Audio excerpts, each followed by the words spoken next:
बदलापूरमध्ये भरारी पथकानं 2 लाखांची रोकड जप्त केली। बदलापूरच्या सुरवळ चौकातला हा प्रकार समोर आलाय। बदलापूर पोलीस ठाण्यात या प्रकरणी गुन्हा दाखल झालाय। 2 लाखांसह संबंधिताला पोलिसांनी ताब्यात घेतलंय।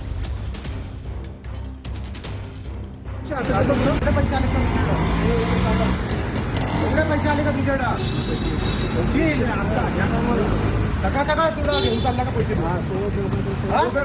आता पैसे त्याच्या ऑफिसमध्ये गेलतीस तुम्ही आणि तिथली व्हिडिओ सीसीटीव्ही कॅमेरे आता जी जेल होईल जी जेल होईल ती तुम्हाला होईल।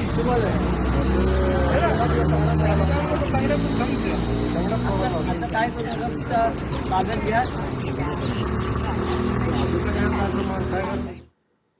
तर यावेळच्या निवडणुकीतला मतांसाठी पैशांचा गैरवापर हा हानिकारक आहे। अशा प्रकारे मतांसाठी पैशांचा गैरवापर होणं चांगलं नाही। ही संपूर्ण निवडणूक रद्द झाली पाहिजे अशी मागणी सुप्रिया सुळे यांनी केली आहे। तर मतांसाठी पैशांचा गैरवापर होणं हानिकारक असं सुप्रिया सुळे यांनी म्हटलंय। संपूर्ण निवडणूक रद्द झाली पाहिजे अशी मागणी सुद्धा त्यांनी केली आहे।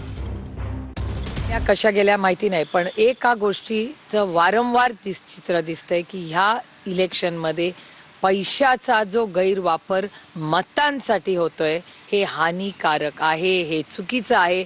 आणि ह्यावेळेस तरी माझी हात जोडून विनंती आहे इलेक्शन कमिशनला की आता तरी जागे व्हा आणि हे बंद करा कुठेतरी। मला तर वाटतं हे सगळं इलेक्शन मला विचाराल ते पूर्णपणे कॅन्सल झालं पाहिजे, पूर्णपणे। कारण का इतका घोळ, म्हणजे जे निवडून आले ते कसे निवडून आलेत, म्हणजे जर तुम्हाला सगळ्यांना माहिती आहे कॉपी करून पास झाल्यावर काय बोर्ड करतं, तसं कॉपी करून पास होणाऱ्या ह्या नेतृत्वाकडे काय नजरेने लोक बघणार, कसं काही 5 वर्ष काम करणार। हे मी तुम्हाला पुन्हा पुन्हा सांगते, हे एका सशक्त लोकशाही अतिशय घातक आहे। तर चंद्रपूरमध्ये वडेट्टीवार यांनी सहकुटुंब ब्रह्मपुरीमध्ये मतदानाचा हक्क बजावला। ब्रह्मपुरी हा वडेट्टीवारांचा मतदारसंघात वडेट्टीवार यांची प्रतिष्ठा पणाला लागले। तर उद्या काँग्रेसच गुलाल उधळणार असा विश्वास यावेळी वडेट्टीवार यांनी व्यक्त केला। तुम्ही मतदानाचा हक्क बजावलाय, काय सांगा?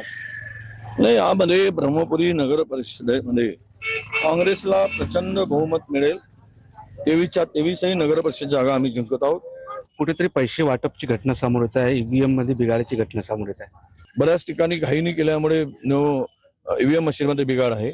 दुसरीकडे पैशाचा प्रचंड पूर आहे आणि या महाराष्ट्राच्या सत्ताधाऱ्यांनी तिघांनी मिळून जी तिजोरी लुटली ती थोड्याशा वाटण्याचा त्यांचा प्रयत्न आहे। या सगळ्या परिस्थितीमध्ये निकाल अपेक्षित आहे, चांगला निकाल लागेल। जनता योग्य निर्णय घेईल, यांची जागा दाखवेल असे मत व्यक्त केले। निलेश दहा, TV9 मराठी, ब्रह्मपुरी, चंद्रपूर।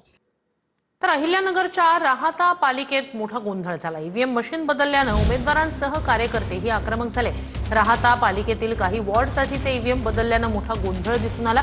संतप्त उमेदवारांनी अधिकाऱ्यांना याबाबत जाब विचारला। तांत्रिक कारणामुळे ईव्हीएम बदलण्यात आले असं यावर निवडणूक आयोगानं स्पष्टीकरण दिलंय। मशीन उघडली, एक प्रतिनिधी नाही, सकाळी 11ला तुम्ही मशीन चेक करता, संध्याकाळी 7:30ला देऊ राहिले आणि आम्ही स्वतः प्रतिनिधी आहे, आमची साहेबांनी केली हे दाखवा। तुम्ही तुमच्याकडे डुप्लिकेट साह्या तर तुम्ही त्या मारून घेतल्या, कोणता प्रतिनिधी आणला होता इथं? बहिष्कार इलेक्शनला तुम्हाला तुमच्या पद्धतीने काही जरी करता आलं तर तुम्ही लाठीचार्ज करा, काय करायचं। निवडणूक मॅडम आहे, त्यांना बोलवा।